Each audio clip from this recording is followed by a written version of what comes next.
한글도 남보다 빨리 깨치고 참 똑똑했는데 갈수록 실력이 뒤처지는 것 같아 걱정이에요. 혹시 초등학교 교과서 본 적 있어요? 어려운 어휘가 너무 많아요. 학교에서는 어휘 개념을 하나하나 설명해 줄 시간이 정말 부족하잖아요. 그럼 어떡하죠? 내 아이의 어휘만큼은 내가 책임져야죠. 어휘 공부의 정석. 초등교과서에 나오는 어휘를 쉽게 익힐 수 있는 초등어휘 3000, 초등어휘 5000. 검색창에 초등어휘 3000을 쳐보세요.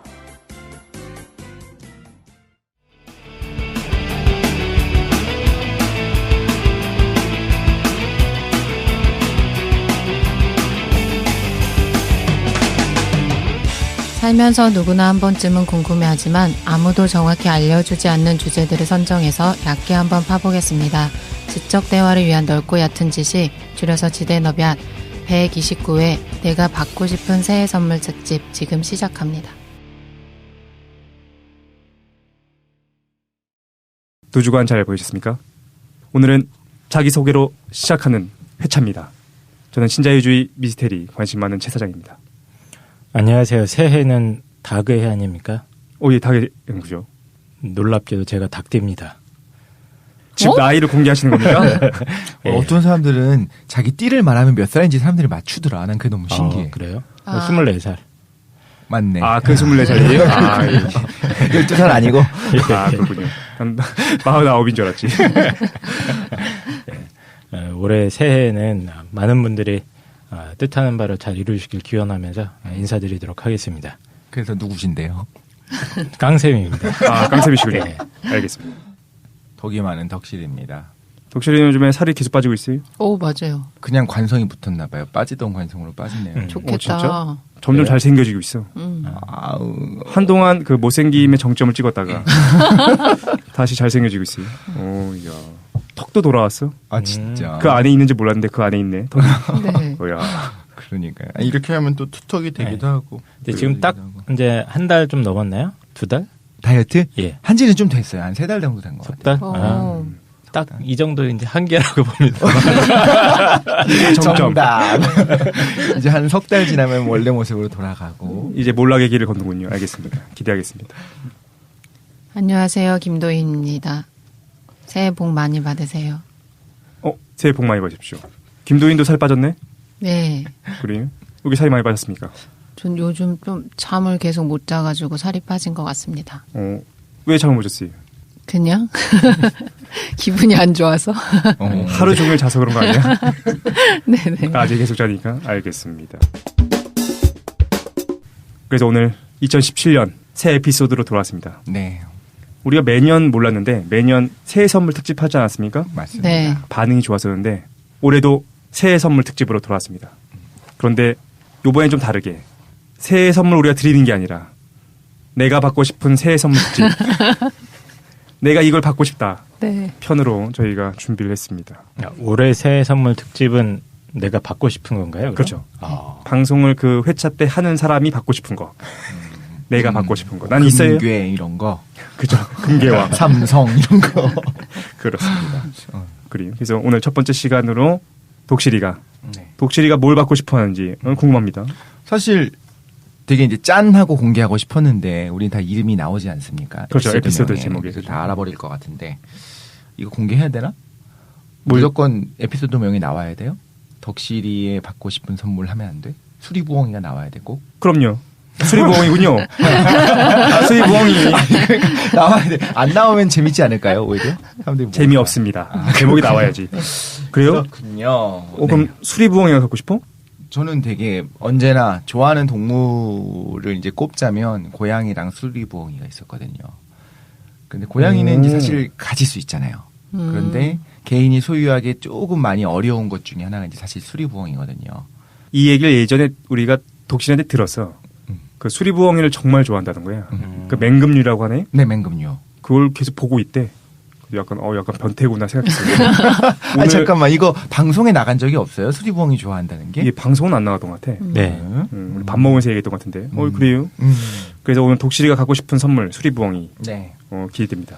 사실 이제 수리부엉이를 좋아했어요. 좋아하고 이제 동물원 같은 데 가서 이제 보고 사진을 꼭 찍고 너무 멋있으니까 애들이 멋있거든요. 이제 사진 찾아보시면 잘 모르는 분들도 있겠지만 멋있어요. 이제 어느 부분을 좋아하는지 이제 설명을 드릴 건데 근데 이제 학술적인 내용을 잘 모르고 있었는데 기왕이면 나는 수리부엉이를 갖고 싶다. 물론 가질 수 없지만 이 천연기념물이기 때문에 개인이 소유하는 것이 쉽진 않아요. 아, 천연기념물이라서 못 갖는 네. 거야? 근데 뭐 애완동물로 내가 키울래요? 라고 이제 허가해주세요.라고 이제 징징거린다고 이제 쉽게 해주진 않는 거죠. 천연기념물이. 그러면 천연기념물은 개인이 원래 못 갖는 건가? 못 갖는 건 아니고 이제 허가가 가능하기도 한데 예를 들면 뭐 학술적인 목적이라든가 아니면 구조를 해갖고 잠깐 뭐 맡아준다는 이런저런 어떤 합당한 이유가 있으면 되는데 아, 그게 아니라 저 그냥 갖고 싶어요. 뿌잉뿌잉 한다고 이제 해주는 건 아니라는 거죠. 부잉부잉이요? 아무튼 그래서 이제 한번 알아봤어요. 좀 학술적인 것들도 좀 조사를 해보고 싶었고 근데 생각보다 많지는 않더라고요. 그런 내용들이 컨텐츠가 한국에는. 그래서 제가 이제 참조한 책은 밤의 제왕 수리부엉이라고 하는 다큐멘터리가 있었어요. KBS에서 했던 밤의 제왕이요? 밤의 제왕. 네, 밤의 제왕. 밤의 제왕은 이게 시사적인 얘기 할 겁니까? 생각나는 분들이 예, 좀 계시긴 그렇군요. 하는데. 왜 난 몰라? 뭐 나만 몰라? 아, 있어요. 그래요. 그 밤의 제왕 수리부엉이라고 하는 다큐멘터리가 있었어요. KBS에서. 예전에 언제 했었냐면 2008년 3월에 KBS 1TV에서 방영됐었던 그 다큐멘터리를 찍은 이제 PD님이 정리한 책이 있고요. 오. 그리고 수리부엉이 사람에게 날아오다라고 하는 이제 환경운동연합 기획에서 만든 책이 있어요. 이제 둘 다 좀 학술적인 책은 아니에요. 어떤 그냥 읽어보면 되게 흥미롭게 읽을 수 있는 책인데 그래서 이런 내용들이랑 그 사전적인 내용들을 가지고 좀 정리를 해봤습니다. 오, 그래요? 근데 잠깐만 이게 그 수리부엉이라고는 이게 그냥 부엉이 말하는 거죠, 그냥. 근데 부엉이랑 수리부엉이는 또 달라요. 그래서 부엉이 우리가 흔히 말하는 부엉이가 있고 아니 내가 생각하는 부엉이 사진인데 그냥. 그게 이제 수리부엉인 거예요. 지금 사진 보니까 뭔가 대단한 동물을 얘기하시는 것 같은데 그냥 부엉이 아닙니까 이거? 아, 그냥 부엉이야? 근데 멋있지 않아 이거 봐봐. 그래요? 멋있지 아니 저희는 왜냐면은 이 안 이야기를 멋있어. 저희가 한 달 전쯤 했었나요? 그렇죠. 예, 독실이가 수리부엉이가 멋있다고 그래서 저는 처음에 그 아메리칸 이글 같이 막 엄청나게 크고 뭐 이런 동물인가 하고 막 찾아봤더니 그냥 부엉이인 거예요. 이게 수리 부엉이 말고 다른 부엉이가 또 있나? 그럼요. 설명을 드릴게요. 그래요? 그냥 그 동글동글하고 귀엽게 생긴 배 나오는 아저씨 같은 그 부엉이. 약간 그렇긴 한데 그 수리부엉이는 일단 몸집이 크고요. 그래서 이름에 수리가 붙었거든요. 그럼 퀴즈를 한번 내보겠습니다. 수리부엉이의 수리가 뭘까요? 지금 그거 수리? 물어보려고 했는데. AS? 수리, 나는 수리 마술이랑 사실 그래요. 뭐 수학적인 거 할 때 수리를 생각했는데 AS는 상상도 못했다 진짜. 한국어로 뭐 크다 뭐 이뜻 아닌가? 수리가? 뭐 그럴 수도 있겠지. 그러니까 독수리 할 때 그 수리예요. 그러니까 아, 영어로도 부엉이가 영어로 뭐예요? 그렇네. 오울. 오울. 오울. 수리부엉이는 뭘까요? 이글. 이글 오울. 아, 그래요? 그러니까 이름부터 간지나지 않습니까? 오늘 순서는 어떻게 나갈 거냐면 그냥 막 할 거예요. 막 할 건데 언제 제가 막 안 한 적 있었습니까? 체계적으로 안 하고. 근데 오. 이제 받고 싶은 선물이다 보니까 수리부엉이에 대한 안 좋은 속설들이 좀 있어요. 우리나라에서는 수리부엉이를 그다지 좋아하지 않았거든요. 아, 그래? 네, 그다지 좋아하지 않았어요. 음. 그래서 그런 건 좀 뺄 겁니다. 제가 임의로 내가 받고 싶은 내가 좋아하는 동물인데 그래요? 안 좋은 속설들은 조금 빼고 제가 하고 싶은 거 위주로 알아보려고 합니다. 저는 부엉이 하면은 예전에 기억에 저희 이제 대학교 한창 다닐 때 네. 부엉이를 직접 본 적이 있어요. 되게 가까이서. 그 야생의 부엉이를 그 이제 학교 근처에 산이 있어서 아니, 학교 뒤에 산 있다고 자랑하는 겁니까 지금? 이 산이 큰 유리창이 하나 있었거든요. 산이에요? 아니요, 그 꽈방 옆에 큰 유리창이 하나 있었는데 와서 거기 부딪혀? 이제 와서 펑 부딪힌 거예요. 얘가. 아, 진짜? 갖고 한참 동안 누워 계시더라고요. 음. 그러다가 이제 비틀비틀 하시면서 일어나더니 이제 이렇게 싹 날아갔는데 그래서 민망하니까. 민망하니까 약간 이렇게 아무 일도 아닌 것처럼 그런 사건이 있었던 기억이 나는데 되게 좀 부엉이 하면은 좀 작고 생긴 것도 새 같지가 않잖아요. 일반적인 약간 새 사람 같지가 같이 않잖아요. 앉아 있는 서 있는 것 같죠? 좀 귀여운 아저씨 느낌도 나고 맞아요. 그래서 되게 그 정도 생각밖에 안 되는데 약간 푸 닮지 않았나요? 부엉이요. 그렇기도 하다. 약간 배 나온 아저씨가 서 있는 것처럼 느껴지기도 하고. 좀 그래요? 친근하고 귀엽고 좀 멍청해 보이기도 하고 이런 느낌. 근데 이게 뭐가 멋있다는 겁니까 도대체? 멋있는데 그냥 왜 멋있는지 아무도 공감하지 못하는 것 같지만 개취 존중합니다. 네. 예, 독실이한테 납득이 될 때까지 방송을 하도록 하겠습니다. 왠지 이미 실물을 보셨다는데 안 멋있었다고 하면 왠지 납득을 끝까지 못하실 것 같아요. 이거 정말 개취라서. 어떻게 나갈 거냐면 첫 번째로 생물학적인 특징을 좀 볼 거고요. 제가 왜 좋아하는지를 간단하게 한번 다뤄보고 그다음에 진짜 수리부엉이 생물학적인 거 말고 사람들이 생각하는 거 그런 거 그러니까 생물학적인 객관적인 거 말고 매력을 좀 볼 거예요. 예를 들면 어떤 부분이 얼마나 멋있는지를 설명할 건데 아마 뭐 공감하시는 분도 있고 뭐 공감 못 하시는 분도 있을 수 있겠지만 사진을 좀 보면서 같이 보면 좋을 것 같고 유튜브 같은 동영상에서도 이제 이글오우를 한번 쳐보시면 너무 귀여운 게 많아요. 귀엽고 멋있는 것들이 공존하는 멋있는 새입니다.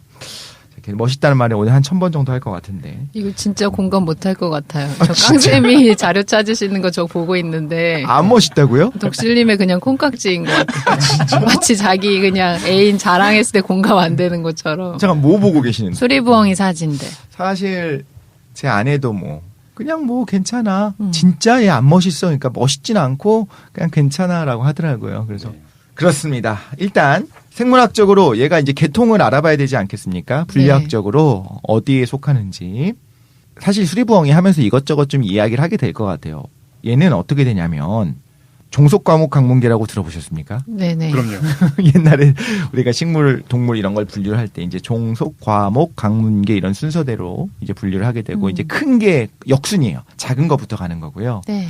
그래서 지금은 이제 역을 이야기를 해요. 그래서 생물을 분류할 때 큰 세 가지의 도메인이 있다고 역이 있다고 이야기를 합니다. 그래서 우리가 한번 다뤄본 적이 있는데 세균력, 고세균력, 진핵생분력 이 세 가지로 모든 생물을 다뤄요. 생물을 분류를 합니다. 그 다음 개 안에는 고세균계가 있고 진정세균계가 있을 거고요. 세균이랑 고세균은 그리고 진핵생물 안에 원생생물계, 균계, 식물계, 동물계 이렇게 해서 총 6개의 계로 지금 나누고 있어요. 이거는 이제 시대마다 달라져요. 과거엔 좀 다르게 다루기도 했었고 근데 이제 식스 킹덤 해갖고 고세균, 진정세균, 원생생물, 균, 식물, 동물 이렇게 6개로 지금 나누고 있습니다. 네. 그럼 당연히 우리 수리부엉이님은 어디 있을까요? 진핵생물 안에 동물계 안에 있고요. 척삭동물문, 조강, 올빼미목, 올빼미과, 수리부엉이 속 수리부엉입니다. 분류가 뭐 그렇게 돼요. 누군가가 했겠지 분류를. 마치 주소같이 우리가 소속이 대한민국의 어마어마하다. 서울에 뭐 어디 구에 뭐 이런 식으로 가잖아요. 네네. 큰 거에서 작은 거로 가는 것처럼 일단 동물계고요. 척삭동물문입니다. 좋지 않습니까? 사실 척삭동물문은 뭐냐면 척삭이 뭐냐면 그러니까 크게 묶어놓은 거잖아요. 그럼 척삭동물이라고 하는 걸 뭘 말하는 거냐면 척삭이 있는 걸 얘기하는 거예요. 척삭? 척추랑 척삭은 조금 달라요. 척삭동물문 안에 뭐가 있는지를 알면 약간 척삭이 뭔지 설명이 쉬워지는데 두삭동물 아문이 있고 미삭동물 아문이 있고 척추동물 아문이 있습니다. 뭐 누가 해놨겠지 뭐. 핵심은 어쨌든 얘가 진핵생물이라는 거 아니야. 진핵생물이고 그렇죠. 진핵생물이고 그 중에서 이제 동물계에 속하고 예. 개체 발생기가 있잖아요. 그러니까 엄마 뱃속에서 발생하는 과정에 신경관 바로 밑을 전으로 뻗어 있는 막대 모양의 지지기관을 척삭이라고 불러요. 그러니까 그게 나타나면 척삭동물인 거예요. 그러니까 당연히 예. 척추가 있으면 나중에 그 척삭이 척추로 말하자면 변하게 되거든요. 척삭 주변을 이제 둘러싸는 척추가 생겨나게 돼요. 그러니까 척추동물의 경우에는 척삭 주위에 척추골이 형성되는 거고 그 척추동물들은 이제 공통적으로 뇌가 발달을 하고 심장이 복부에 있게 되고 뭐 대동맥이 있고 신장이 나타나고 이런 애들이 다 척추동물인 거예요. 그 당연히 물고기 같은 애들도 다 척추동물인 거고. 그런데 이제 척삭은 뭐냐면 그 척추가 없어도 괜찮아. 예를 들면 척삭동물은 창고기 같은 애들이 있거든요. 창고기는 우리가 물고기처럼 생각하는데 물고기는 아니에요. 얘는 그냥 몸 전체 길이의 척삭을 평생 가지고 있어요. 척추는 안 생겨요. 이런 애들도 척삭동물문에 속하고 혹은 미삭동물 아문문에는 어떤 게 있냐면 멍게, 미더덕 이런 애들 있죠. 예. 얘네들은 평생 혹은 한식, 그러니까 보통은 한식이에 꼬리 부분에 이제 척삭이 있다가 없어지는 애들이에요. 근데 걔네들도 같이 그냥 묶어놓은 거예요. 아주 큰 거네. 아주 크게 묶어놓은 뭐, 거죠. 그 주소가 어디야? 그럼 지구에 산다 이 정도. 그 정도인 거 그 같아요. 정도군요. 지구에서 뭐 대한민국 정도는 북반구 정도는 된 것 같아요. 북반구 정도에 살고 있다. 네. 알겠습니다. 그렇죠. 이제 척삭동물. 그리고 이제 조강이 들어갑니다. 우리가 알고 있는 거 있잖아요. 혹시 뭐 조류, 포유류 이런 거 얘기하잖아요. 네네네. 그게 사실 강이에요. 강 클래스를 얘기하는 거고 얘는 조강에 속합니다. 새라는 거네. 그렇죠. 새 조류니까. 참고로 고양이의 경우에는 고양이도 좋아하니까 동물계 척삭동물문까지 갖고 이제 포유강이죠. 고양이는 포유강, 식용목, 고양이과, 고양이 속, 집고양이가 우리가 알고 있는 고양이고요. 호랑이는 동물계 척삭동물문, 포유강, 식용목, 고양이과까지는 갖고 고양이 속, 집고양이가 아니라 표범 속 호랑이가 돼요. 사자는 표범 속 사자. 그러니까 표범, 사자, 고양이 중에서 더 가까운 애가 누굴까요? 라고 한다면 누가 더 가깝겠습니까? 자, 고양이는 식용목, 고양이과, 고양이 속, 집고양이고요. 표범 사자. 그렇죠. 둘 다. 호랑이랑 사자는 둘 다 표범 속 호랑이, 표범 속 사자거든요. 그러니까 둘 다 가까워요. 저희한테 왜 그러신 거예요? 저희가 뭘 그렇게 잘못했습니까? 이 느낌으로 이런 거죠. 네. 다 서울에 살기는 해. 근데 호랑이랑 사자는 둘 다 같은 종로구에 사는 거예요. 그래서 이제 분류하는 과정에서 표범 속 사자, 표범 속 호랑이 이게 두 개 좀 더 가깝다 이렇게 볼 수 있는 거고 올빼미는 수리부엉이 같은 경우는 올빼미 목에서부터 갈라지거든요. 조강이고 올빼미 목까지 가는 겁니다. 그럼 이런 생각도 들지 않아요? 왜 수리부엉이 목이라고 안 하고 혹은 부엉이 목이라고 안 하고 올빼미 목이라고 했을까? 그러니까 궁금해. 그러니까 사자, 호랑이, 고양이, 표범 이런 애들이 전부 다 있잖아요. 근데 왜 하필이면 표범이라고 그랬어? 식용목 고양이과예요. 전부 다. 고양이과 안에 고양이 속, 표범 속 이렇게 있는 거예요. 근데 그거를 예전에 들은 바로는 그러니까 인간이 인위적으로 정해놓은 거예요, 사실. 그래. 분류학, 개통학을 할 때 처음에는 개통 분류학을 할 때 린네라고 하는 분이 가장 이 부분에서 이제 권위 있고 되게 이제 오래된 분이거든요. 그때는 이제 분자 생물학적인 방법으로 DNA 분석을 해서 뭐가 더 가깝다 멀다를 분석하기 이전이에요. 봤더니 가까운 애들을 분류를 한 거예요. 그냥 단적인 예가 아까 말한 척추. 일단 척추가 있는 애들을 크게 묶어보자. 그 중에서 이제 예를 들면 뭐 조류는 따로 있을 것이고 포유류는 따로 있을 거고 우리가 그걸 배웠었던 거 있잖아요. 심방과 심실이 몇 개인 걸 갖고 막 분류하기도 하잖아요. 이런 식으로 가까운 애들을 묶기 시작한 거예요. 그래서 처음에 묶었던 게 이제 린네가 했었었는데 네. 철저하게 이제 사람이 그냥 보고서 퉁 하고 친 거예요, 그냥.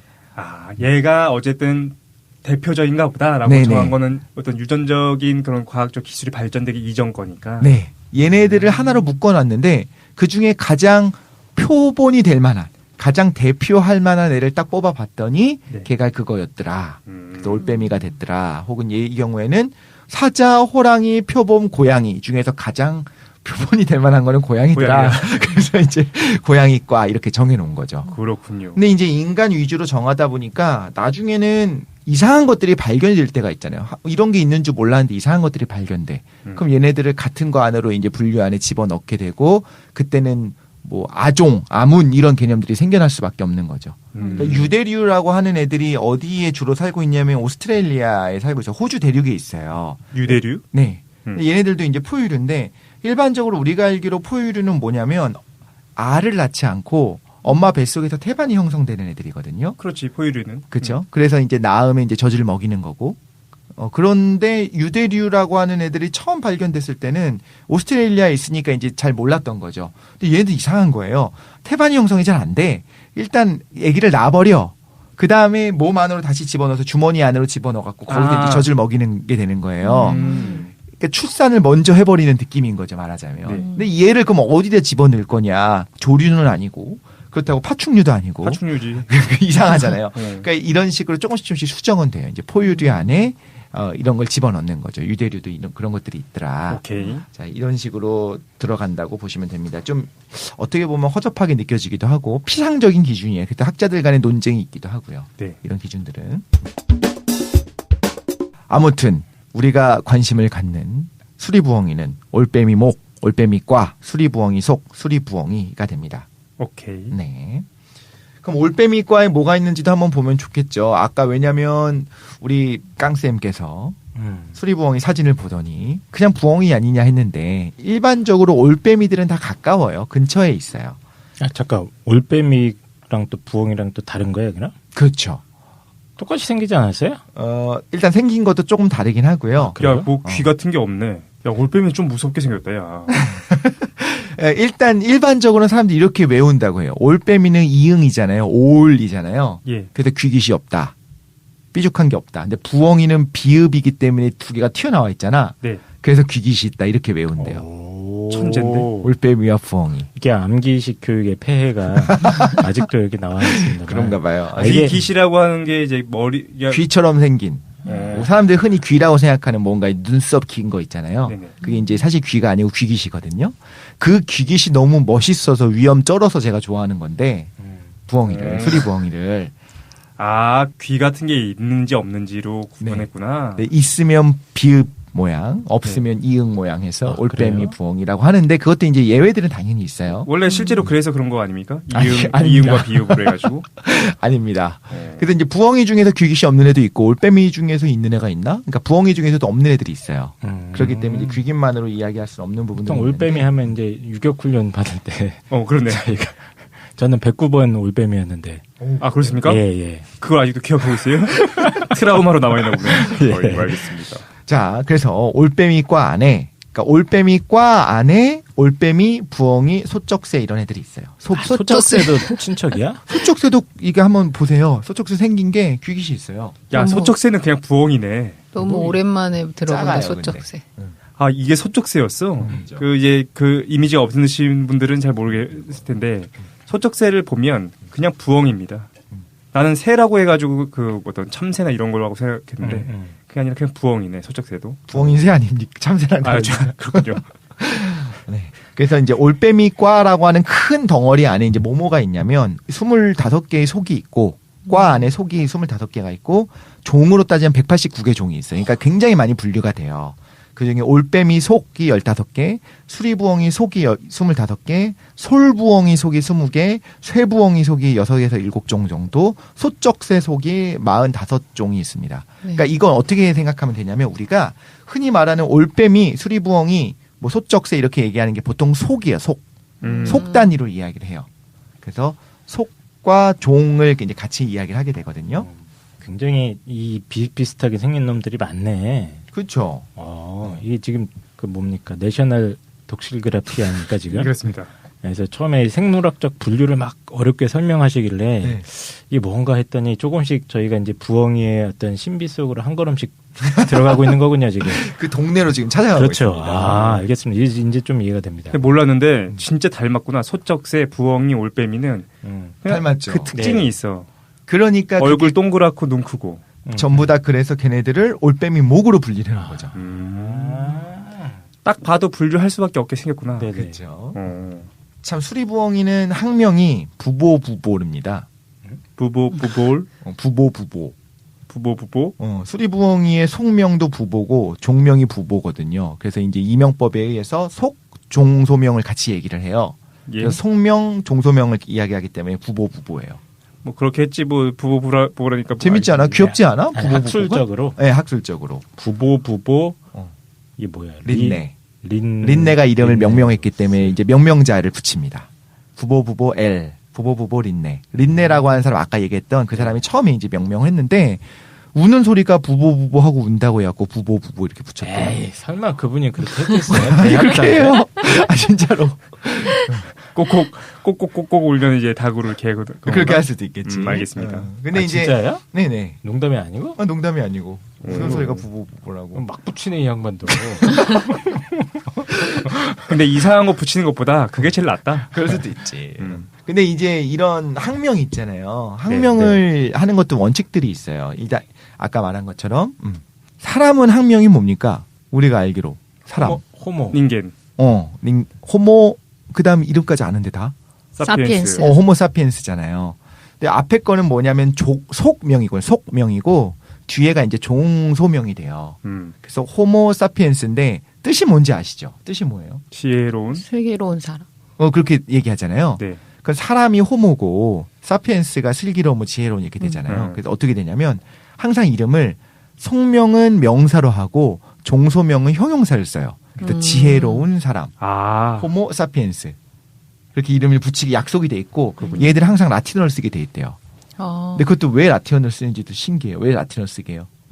이게 뭐 제국주의적인 뭐 그런 거 있나? 그럴 수도 있겠지만 제가 듣기로는 그랬던 것 같아요. 라틴어 쓰는 나라가 이제 없잖아요. 없잖아요. 이제 라틴어 안 쓰잖아. 사장 그렇죠. 없어진 언어잖아. 음. 근데 이제 다 알지. 사원대도 불구하고 내용을 뭐 라틴어 배우는 사람도 있고 하니까 그래서 문화에 따라서 달라지지 않는 언어라고 해서 라틴어를 쓴대요. 왠지 그것도 간지나지. 있어 보이네. 있어 보이지. 그렇군요. 근데 그 라틴어로 지은 게 부보부보잖아. 지금. 이게 뭐야? 맞네, 그러네. 날카롭다. 어허. 아무튼 또 참고로 하나만 더 해볼까요? 흰 올빼미라는 게 있어요. 근데 흰 올빼미는 검색을 해보시면 굉장히 유명합니다. 아 그래요? 하는 짤방의 주인공인 올빼미가 바로 흰 올빼미거든요. 야, 그 짤방 봤어. 아, 그래요. 아 그래요? 한번 아 그래요로 검색해봐. 나올 수도 있어. 그게 뭐예요? 아, 그래요? 아 네이버에서 아 그래요? 너무 웃겨. 아 그래요라고 검색을 해보시면 아 그래요 짤이라고 하는 게 사진이 나옵니다. 저는 이 짤을 봤습니다. 이게 뭐 라디오로 들으시니까 잘 모르실 텐데 짤이라 하면 이제 사진. 그렇죠. 네. 흰 올빼미가 음. 아 그래요 하는 표정을 짓고 있는 짤이 있어요.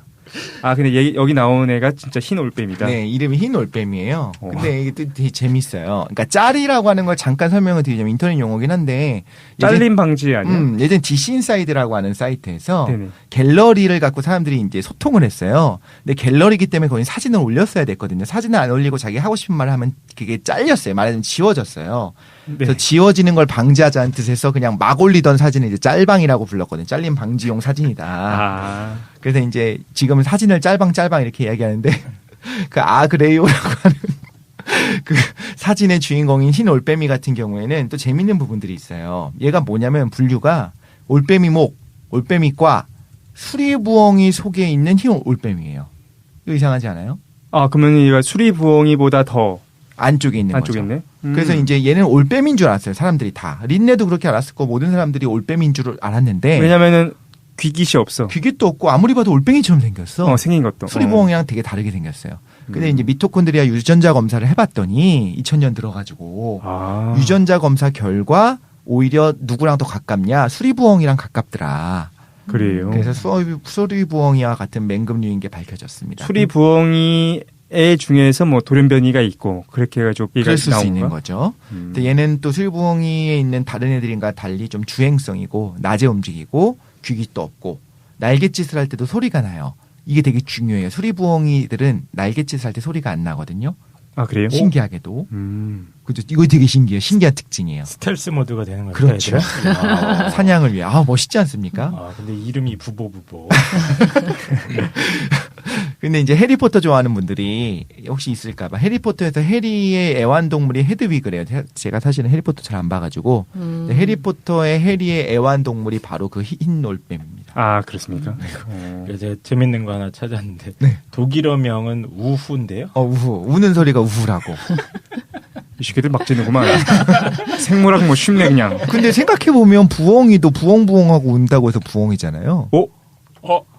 얘네들은 우는 소리가 너무 특징이 있어가지고 그런가 봐요. 아, 그런가? 그렇군요. 아, 그러네. 소쩍도 소쩍새. 그치. 소쩍새도 그렇지 않아요? 종달새. 그만해, 이 자식들아. 참치. 참치는. 비둘. 맞나? 나 죄송합니다. 빨리 방송이 시작합시다. 안드로메다로 예. 보고 있습니다. 네. 그래서 이제 제가 지금부터 하는 내용이 이제 올빼미과 공통의 내용을 좀 다루기도 할 거예요. 수리부엉이의 특징 말고도. 자, 아무튼 그럼 한국에 서식하는 올빼미과의 새는 뭐가 있냐? 올빼미, 긴점박이 올빼미, 금눈새 올빼미, 수리부엉이, 멋있다. 그리고 칠부엉이, 쇠부엉이, 솔부엉이, 소쩍새, 큰 속쩍새 이렇게 9종이 있대요. 근데 이게 자꾸만 멋있다 얘기를 듣다 보니까 멋있어 보여요. 진짜로. 한반도에 지금 서식 중인. 네. 9종의 이제 올빼미과를 이야기를 한 거고요. 이제 쇠부엉이 같은 경우에는 주행성입니다. 밤에 안 움직이고 낮에 움직이는 애이기도 하고 예를 들면 칡부엉이는 부엉이잖아요. 칡부엉이니까. 근데 얘는 또 귀깃이 없어요. 그래서 어떻게 보면 비읍, 이응 이거로 구분을 못하는 부분도 있는 겁니다. 흰 올빼미 같은 경우는 아까 말씀드린 얘는 수리부엉이 속이니까 그러니까 수리부엉인 거예요. 그냥 우리가 속으로 보통 분류를 하니까. 그런데 귀깃이 없다라는 거. 그 소쩍새 같은 애들은 귀깃이 있는 것처럼 생겼거든요. 그러니까 이런 걸 보면 확실한 건 아니다. 하지만 일반적으로는 비읍 이응을 갖고 구분하셔도 된다라는 거죠. 그리고 소쩍새도 재밌는 게 있어요. 소쩍하고 울면 다음에 흉년이 든다는 얘기가 있고요. 그래요? 소쩍다 하고 울면 네. 솥이 작다는 뜻이잖아요. 거잖아요. 예. 그러니까 내년에 이제 풍년이 든다는 얘기가 있어요. 그런 얘기를 그렇게 진지한 표정으로 저한테 꼭 얘기를 해야 됩니까? 아니, 그러니까 이게 우스갯소리가 아니고 어. 옛날 사람들이 그렇게 생각했대요. 그래요? 소쩍다 하고 울면은 내년에 얼마나 풍년이 되면 솥이 작다고 할 것인가. 옛날에도 아재 개그는 다 있었다. 그런가? 수요보다 공급이 많았을 거를 그게 소스로 그렇죠. 생각하군요. 그렇게 알겠습니다. 얘기하는 거죠. 근데 이제 독실이가 칡부엉이, 뭐 솔부엉이, 쇠부엉이 막 이렇게 얘기하지 않습니까? 그걸 이제 옆에서 계속해서 보고 있는데 그냥 다 부엉이야. 예. 다 검색해서 저희가 지금 보고 있거든요. 특별히 이제 이걸 들으신 다음에 검색 안 하셔도 됩니다. 그냥 부엉입니다. 근데 부엉이 어떻게 생겼는지 모르는 분도 있으니까. 그런 사람이 어딨냐? 그런가? 어. 사실 올빼미와 부엉이는 또 구분을 안 한대요. 우리나라 같은 경우에는 이제 사람처럼 눈이 단일색이 아니면 부엉이라고 한다고 합니다. 그러니까 사람의 경우에 눈이 갈색인 사람도 있고, 예. 녹색인 사람, 이렇게 파란색인 사람 이렇게 있고 하잖아요. 그런 것처럼 그러면 부엉이라고 한다고 하는데, 그러니까 영어로는 그냥 오울이에요, 오울. 거기서 이글 오울이 붙으면 수리부엉인 건데, 우리나라는 이제 올빼미 부엉이를 딱 구분을 해서 이야기를 하잖아요. 그렇군요. 그러니까 그게 좀 다르다고 합니다. 그래서 이제 올빼미과 같은 경우에는 몸 길이가 20cm에서 70cm까지 가거든요. 20cm는 되게 작은 거죠. 네. 근데 가장 큰 밤의 제왕 우리 수리부엉이님은 65에서 75cm까지 자랍니다. 그럼 사실 새가 75cm면 진짜 큰 거예요. 1m 75? 75. 75cm짜리라고요? 네. 키가? 근데 에이. 날개를 펼치면 1.5에서 2m까지 돼요. 그러니까 날개 펼쳤을 때가 75가 아니고? 아닙니다. 날개를 펼치면 2m까지 됩니다. 근데 우리가 새에 대해 잘 모르잖아. 그래서 우리가 보는 새들은 진짜 조그만 애들이잖아. 비둘기, 참새 이런 애들이잖아요. 근데 막상 진짜 새 보잖아. 예를 들어서 갈매기만 보잖아요. 그럼 깜짝 놀랄 정도로 큽니다. 갈매기 작지 않아요? 아니 엄청 커. 갈매기를 가까이서 보잖아. 아, 멀리 날아다녀서 작아 보이나요? 새우깡을 맞아요. 근처에 주시면 새우깡을 받아 먹으러 오게 되면은 내 손가락이 잘릴까봐 겁이 나요. 내 머리를 뜯어갈 것 같아. 에이, 이 사람들. 아니 진짜요? 혹시 그거 가닥이 심하시네. 그러니까 언제 충격 먹었냐면은 길을 가는데 네네. 우리 가로등 있지 않습니까? 최 사장 비둘기만 봐도 놀라잖아요. 그렇죠. 비둘기 너무 커가지고 가로등 얼마나 큰지 봤어요? 가로등이 얼마나 큰지 봤냐고? 야, 이 멍청아. 아니 길 가다보면 가로등 뒤에 취하셨어요? 아니 잘 들어봐. 다리 같은 거 건너면 가로등이라고 하나? 뭐라 그래? 그 등이 있잖아요. 뭐 예를 들면 무슨 대교에 이렇게 그렇지. 도로 옆편에 있는 거. 그러면 도로를 이제 자동차를 타고서 이렇게 가면은 걔네 조그맣게 이제 빛을 비추고 있잖아. 그런데 어느 날은 그 공사를 했나 봐. 그걸 잘라가지고 아래다 내려놓지. 아래다 내려놨는데 등이 놀랄 정도로 커요. 전구가 엄청나게 크잖아요. 그런데 생각해보면 갈매기가 어디에 앉아 있었냐면은 항상 거기 위에 앉아 있지 않았어요? 그 등이랑 크기가 비슷해. 우리가 멀리서 갈매기를 보면 그래서 갈매기가 조그만가 보다라고 생각했는데 막상 보면 진짜 큽니다. 근데 부엉이도 그렇다.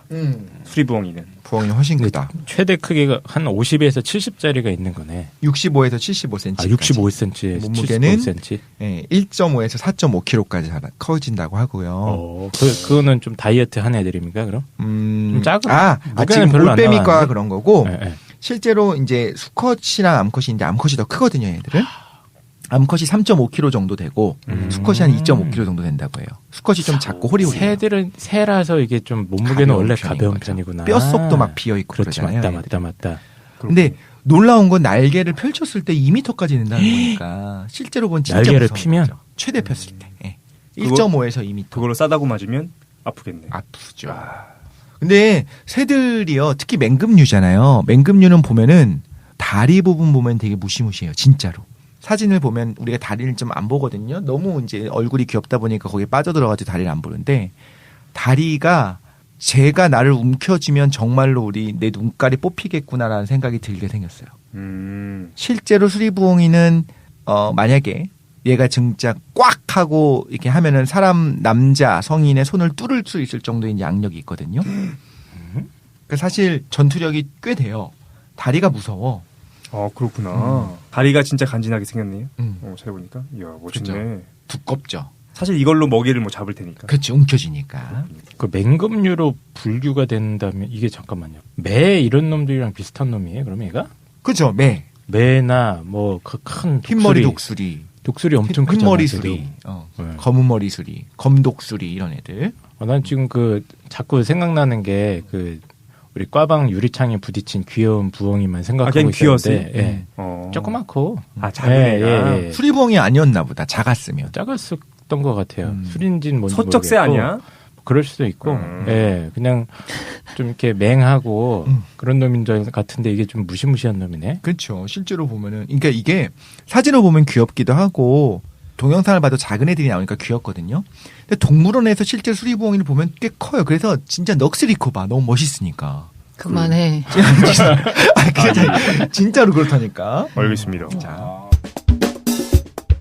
얘는 어떤 습성이 있냐면 이제 쥐 같은 작은 동물을 잡아먹어요. 근데 이제 털이나 뼈 같은 걸 소화를 못하니까 다시 토하기도 하고 그걸 토하내는 걸 이제 펠릿이라고 부르는데 고양이가 이제 헤어볼 같은 거 토한다고 하잖아요. 털 같은 거 비슷한 거죠. 이제 펠릿을 하는 그런 내는 습성이 있어서 근처에 이제 그런 펠릿들이 덩어리들이 있다라고 하면 이 근처에 수리부엉이가 사는구나라고 생각할 수도 있다라는 거죠. 그리고 천연기념물 아까 말씀드렸다시피 그래서 키우는 것은 사실 어렵고 멸종위기 등급을 보면 멸종위기 야생동식물 2급으로 묶여 있습니다. 천연기념물 지정번호 제324-2-2호로 이제 천연기념물 지정이 되어 있고 먹이가 뭐냐? 꿩, 산토끼, 집쥐, 개구리, 뱀, 곤충 이런 애들을 주로 먹는데 닭 같은 걸 낚아채가기도 하고 이제 좀 이걸 믿을 수 있을지 모르겠긴 한데 고라니 같은 것도 사냥을 하고 물론 당연히 새끼 고라니는 당연히 사냥을 하고요.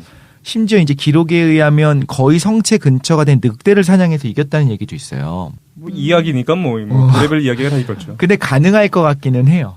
이 발톱으로 움켜진 그 전투력이라는 게 있잖아요. 우리가 생각할 때 새는 뭐 가볍고 날아다니는 거라 생각을 하는데 실제로 보면 그 다리랑 그 발톱 삐죽한 걸 보면은 이거를 움켜쥐면 장난 아니겠다. 그러니까 뭐 사람이랑 수리부엉이랑 싸우면 누가 이기나요라고 사람들이 생각한다면 만약에 유치하지만 당연히 사람이 이길 거라고 생각하잖아요. 우린 키가 뭐 1.5m 일단 넘어가니까. 근데 질 수도 있거든요. 그 생각해보면 질 수도 있지. 위에서 내리꽂으면서 공격을 하니까. 그럼 얘는 주요 그 공격 패턴이 이제 발톱입니까? 발톱으로 낚아치죠. 발톱으로? 네. 근데 어떻게 죽일 수가 있어요? 높은 곳에 올라가서 떨어뜨려요? 예를 들어 크기가 큰 동물 같은 거는 발톱으로 움켜진다고 해서 죽이기가 어렵잖아요. 그렇네. 여러 번 찌르나? 그건 모르겠어요. 날개로 일단 싸대기를 때리고. 사실 작은 동물 같은 경우에는 말씀하신 것처럼 이렇게 낚아채서 가져가서 이제 부리로 이제 찢어 먹고 이렇게 하거든요. 죽이고 발톱이 날카로우니까. 근데 큰 동물 노루나 뭐 고라니 같은 건 여러 번 못하니까. 덮치겠지. 그러겠죠. 발톱으로 계속 찍고 하면서. 그러겠죠. 예, 비행 능력이 얘도 탁월할 테니까. 뭐 그리고 진짜 싸움이 벌어졌을 땐 그럴 것 같아요. 기본적으로 막 싸우는 애는 아니고 그냥 낚아채는 애들이라서. 근데 우리가 좀 흔히 사자 같은 애들도 밀림의 제왕 뭐 이렇게 밀림의 왕 이렇게 얘기하잖아요. 네네. 초원의 왕이죠 보통은. 초원. 네. 그런데 그렇게 얘기는 하는데 실제로 사자들이 그러면 정정당당하게 강한 애랑 싸우냐면 그건 아니에요. 병들어서 비실거리든가 새끼라든가 이런 애들 사냥하기 쉬운 애들을 덮쳐요. 그렇지. 당연한 거지만 그게 자연에 있는 야생동물의 특징인 거고 수리부엉이도 마찬가지인 게 정말 배고파 죽겠고 그럴 때 고라니를 덮치는 거지. 옆에 토끼가 있고 쥐가 들쥐가 있는데 집쥐가 있는데 굳이 고라니나 늑대를 덮치진 않겠죠. 아 그렇게 끝나? 그런 경우에는 새끼를 공격하려고 한다. 예를 들면 늑대가. 이런 경우에 싸울 수는 있겠죠. 아 싸우는 거랑 사냥은 좀 다른 거라서. 오케이. 저희도 항상 궁금한 게 이제 그 사자랑 호랑이랑 싸우면 누가 이기나요? 맞아. 아직도 궁금합니까? 네, 이런 거 북극곰이랑 초등학교 코끼리랑. 2학년 때까지 궁금하잖아요. 예. 아니 어른이 돼도 남자들은 그런 거. 그래 우리는 궁금해 그런 거. 아, 진짜? 아이언맨과 배트맨. 유치한 놈들 같은. 사다꼬랑 그거 개봉하던데 사다꼬랑 누구더라? 아 그건 궁금하더라. 그거 궁금했어요. 알겠습니다. 자, 그래서 이제 또 재밌는 것들이 얘는 늦겨울에 번식을 해요. 이게 왜 그러냐면 알을 좀 일찍 낳아서 먹이가 가장 많이 필요한 게 4, 5월쯤이거든요. 애들이. 새니까 알을 낳겠구나. 그렇죠. 예. 그래서 4, 5월쯤에 먹이를 충분히 공급을 하고 이제 먹이가 풍부해지는 여름에 새끼를 이제 독립시켜버려요. 그러기 위해서 얘는 좀 덩치가 크다 보니까 빨리 못 날거든요. 덩치가 작은 새들은 좀 낳은 지 얼마 안 돼서도 날기도 하고 그러는데 아, 그래요? 얘들은 상당히 오랫동안 못 날아요. 그래도 중간에 재미있게도 이제 걸어서 이동을 하기도 하고 막 그러는데. 몇 년을 삽니까? 수명 자체는 동물원 기록상 뭐 60년이다, 80년이다 막 이런 뭐라고? 얘기들도 있는데 기대 수명은 한 20년 정도로 생각해요. 오래전에. 네, 동물원에서 좀 안전하게 보호되면 80년까지 산다는 거예요? 그렇죠. 그 기록상 뭐 68년이다 이런 기록도 있고 카더라로 이제 80년을 살았다 이런 것도 있는데 야생으로는 20년. 일단 천적이 없어지거든요. 자라고 나면 성체가 되면 그러나 한 20년 정도 사는 걸로 생각해요. 잠깐 얘가 천적이 없다고? 천적이 없죠. 최강자인데. 아이, 누가 얘를 나는 잡아? 믿어지지가 않은 게 이렇게 귀엽게 생긴 게 무슨 그런지 이해가 잘 안 되는데 아직도. 근데 하늘 날아다니는 애들 중에서는 뭐 얘 그래요? 공격할 만한 애가 없지 뭐. 때를 지어서 예를 들면 까치들이 덮친다 그럼 질 수도 있겠죠. 음. 까치들은 거의 깡패 수준이니까. 근데 이제 참새는 안 됩니까? 참새가 이길 수도 있어 어쩌면. 참새가 참새 워낙에 100마리 뭐 이런 거 안 됩니까? 참새 10만 양명새. 근데 이게 농담으로 한번 물어본 거예요. 근데 참새가 좀 깡패예요. 좀 이게 보시면 왜 또 깡패야 참새가? 아니야 참새는 자꾸 순한 애들이 아니야. 참새는 완전 깡패야.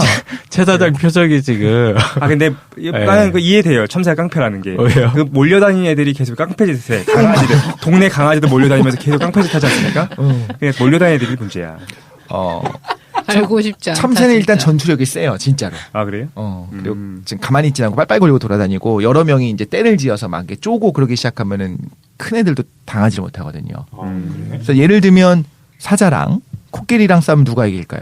사자랑 기린이랑 싸우면 사자랑 코끼리? 코끼리가 이기지. 당연히 코끼리가 이기고 웬만하지 않 그러니까 정말 애기 코끼리가 아닌 이상 아유 사자가 더 센 거 아니에요?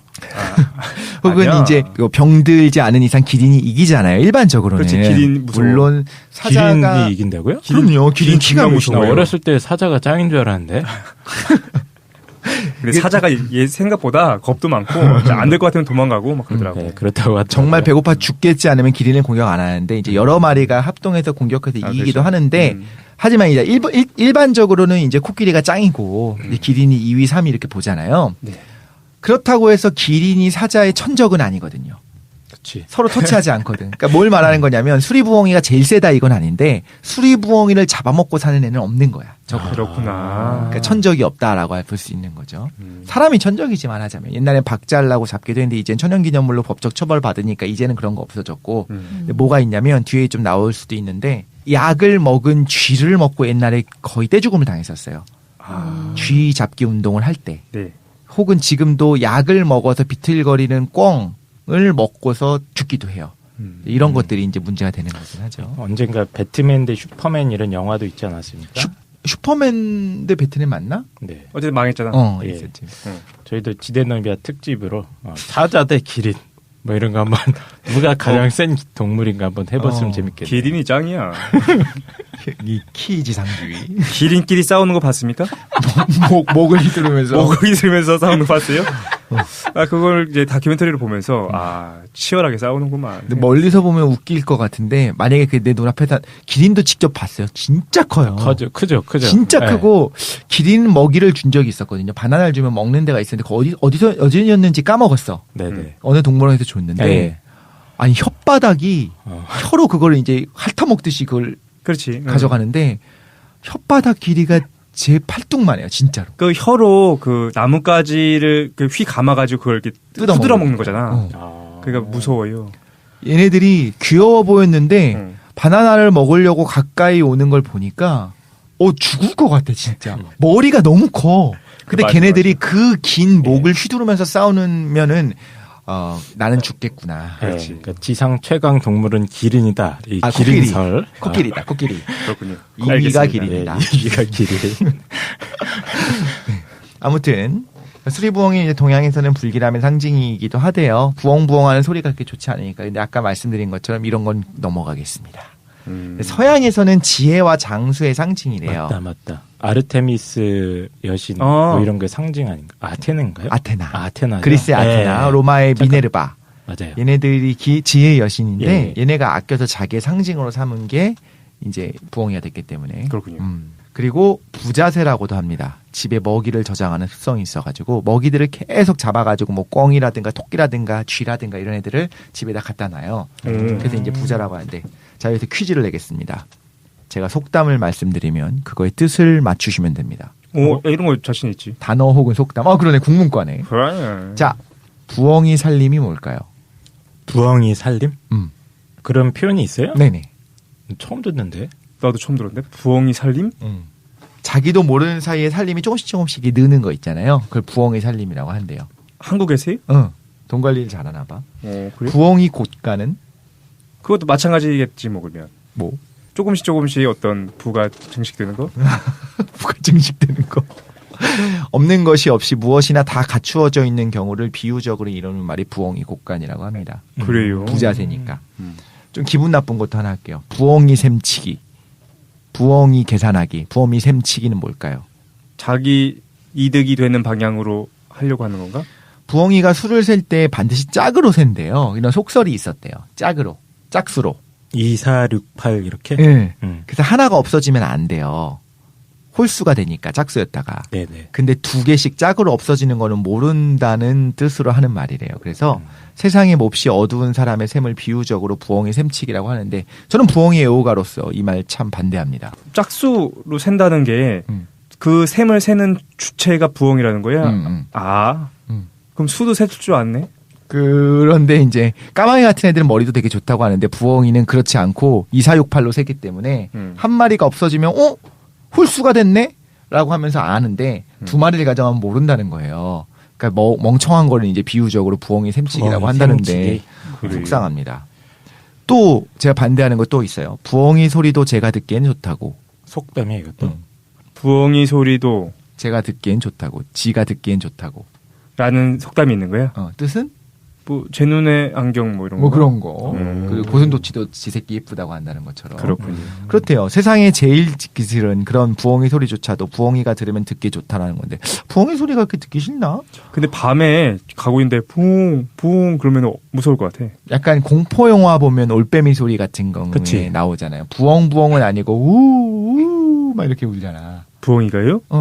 아니야 부엉부엉으로. 다시 한번 아니 해주세요. 올빼미. 그래서 그걸 갖고 사람들이 어떻게 운다고요? 우 하고 우 하고 울잖아. 그건 독실이가 울 때고. 어쨌든 알겠습니다. 네. 하나 더. 부엉이 방귀 같다.